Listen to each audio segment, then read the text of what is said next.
Be be نے اپنے خطبے میں ایک جملہ کہا، اے ہن بنی قیلا، سن رہے ہیں لوگ؟ اے بنی قیلا. میں تحقیق کر رہا تھا یہ قیلا کون تھی، تو تحقیق میں یہ ملا کہ قیلا نامی خاتون گزری ہیں جن کی نسل سے مدینے کے دو بڑے قبیلے تھے، اوس اور خزرج، دونوں انہی کی نسل سے.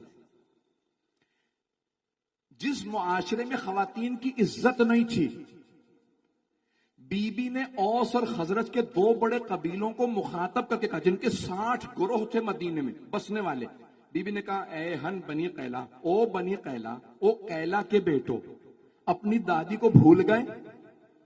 پتہ نہیں لوگ ہیں یا نہیں. باپ کا نام نہیں لیا.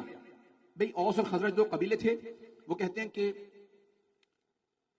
حارثہ ابن ثعلبہ کے نام سے ایک آدمی تھا جس کی نسل سے اس کے دو بیٹے تھے، اوس اور خزرج، اور انہی سے ان دو قبیلوں کے نام پڑے اوس اور خزرج. اور یہ یمن کے رہنے والے تھے. ان کی جو دادی تھی، اوس اور خزرج کی جو ماں تھی، ان کا نام تھا قیلا، قیلا بنت کاہل کے نام سے.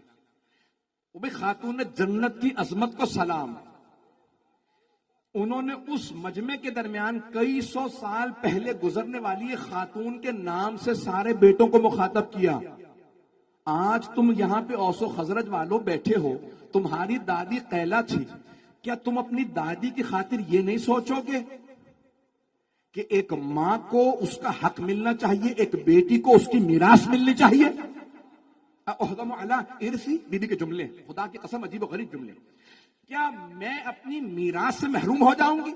اے قیلا کے بیٹو، کیا ہو گیا؟ جب کوئی با کردار خاتون آتی ہے، اللہ اس کی نسل میں بہت اچھے اچھے لوگوں کو رکھتا. توجہ، کوئی با کردار بی بی ہو، اللہ چن لیتا ہے اس کی نسل میں رکھنا. جو افضل ترین بی بی ہو، اللہ اسے چنتا ہے. حضرت سارہ نبی کی بیٹی تھی، نبی کی بہن تھی، نبی کی زوجہ، نبی کی ماں، لیکن اللہ نے کہا اس سے افضل کیونکہ ہاجرہ ہے، میں محمد کو سارہ کی نسل میں نہیں رکھوں گا. جو اشرف ترین بی بی ہو اس کی نسل میں محمد مصطفیٰ کو رکھوں گا، کیونکہ صرف محمد مصطفیٰ صلی اللہ علیہ وسلم نہیں آئیں گے، 14 کا نور آئے گا. 14 کا نور ہاجرہ کی نسل میں. توجہ، حضرت آمنہ ماں بنی رسول خدا کی افضل ترین بی بی تھی. فاطمہ بنت اسد بنی ماں حضرت مولا کائنات کی.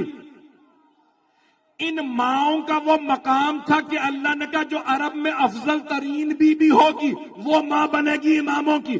اگر عرب میں نہ ہو تو میں ایران سے شہربانوں کو لاؤں گا، کبھی نرجس خاتون کو لاؤں گا، کبھی سمانہ خاتون کو لاؤں گا.